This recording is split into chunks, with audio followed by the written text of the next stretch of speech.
Net deviation produced by a pair of plane mirrors. अगर दो plane mirror हैं जो किसी भी एंगल पर इंक्लाइंड है, तो ऐसे केस में जब कोई लाइट रे आती है, पहले मिरर पर फॉल होकर दूसरे मिरर पर फॉल होती है और वहां से वापस चली जाती है। तो ऐसे केस में डेविएशन दोनों मिरर प्रोड्यूस करेंगे। पहले फर्स्ट मिरर प्रोड्यूस करेगा, उसके बाद जो सेकंड मिरर है वो डेविएशन प्रोड्यूस करेगा। So question is what will be the net deviation produced by these two mirrors by the pair of plane mirrors. तो चलिए इस डायग्राम में देखते हैं।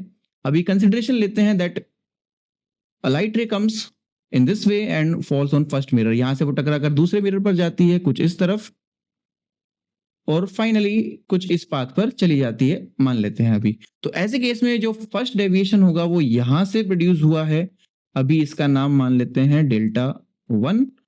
फिर वो लाइट इस तरफ जाती है, उसको जाना चाहिए था यहां, लेकिन चली जाती है कुछ इस तरफ, तो यहां से फिर एक डेविएशन प्रोड्यूस हुआ है, ये है डेल्टा 2।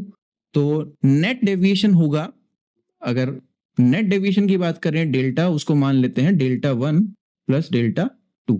जो फर्स्ट मिरर से डेविएशन है और दूसरे मिरर से डेविएशन है, दोनों का जो टोटल होगा वही होगा नेट डेविएशन।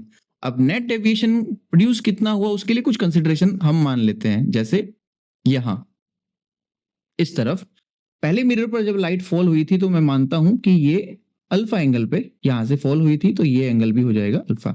दूसरे मिरर पर जो उसका एंगल ऑफ इंसिडेंस था, उसको अभी मैं मान लेता हूं बीटा, तो ये भी होने वाला है बीटा। तो हमने पढ़ा था पिछले टॉपिक में कि एक मिरर से जो डेविएशन प्रोड्यूस होगा वो होता है 180 डिग्री माइनस 2i।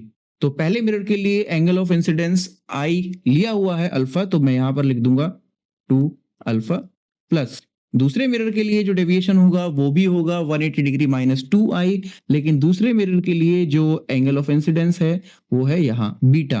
तो यहां पर लिखेंगे 180 डिग्री माइनस 2 बीटा। तो चलिए आगे बढ़ते हैं। Delta will be 180 plus 180 will become 360 degree minus 2 alpha minus 2 beta. अगर यहां से 2 कॉमन कर दें तो अभी -2 कॉमन करते हैं, बचता है अल्फा प्लस बीटा, और ये alpha plus beta that is equal to theta which is angle between the two mirrors. इस केस में जो ये थीटा है ये बन जाता है एंगल बिटवीन टू मिरर्स, जो क्वेश्चन में दिया हुआ है। तो अगर हम इस चीज को थोड़ा सा और हाईलाइट करें, ये तो हुआ हमारा नेट डेविएशन, लेकिन कुछ लोग सोच रहे होंगे कि ऐसे केस में ये अल्फा प्लस बीटा थीटा कहां से हुआ, तो हम भी चलते हैं यहां पर, मैं इसको जूम कर दूंगा आपके लिए, कुछ यहां पर चलते हैं। ये वाला जो एंगल होगा ये होगा 90 माइनस अल्फा, क्योंकि ये यहां पर अल्फा है। ये एंगल ऐसे ही बन जाएगा 90 माइनस बीटा, और इस ट्राइंगल के अगर तीनों एंगल को हम टोटल करते हैं तो कुछ ऐसी कंडीशन बनेगी जिसको हम लिखेंगे यहां this angle theta 90 minus alpha and 90 minus beta will be equals to 180 degree.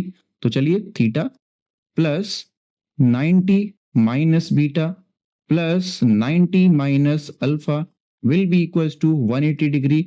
तो ऐसे केस में 90 प्लस 90 180 होगा, जो इसको कैंसिल करेगा, बचता है theta minus beta minus alpha equals to 0। So from here alpha plus beta will be equals to theta which is written here. तो ये था net deviation produced by plane mirror.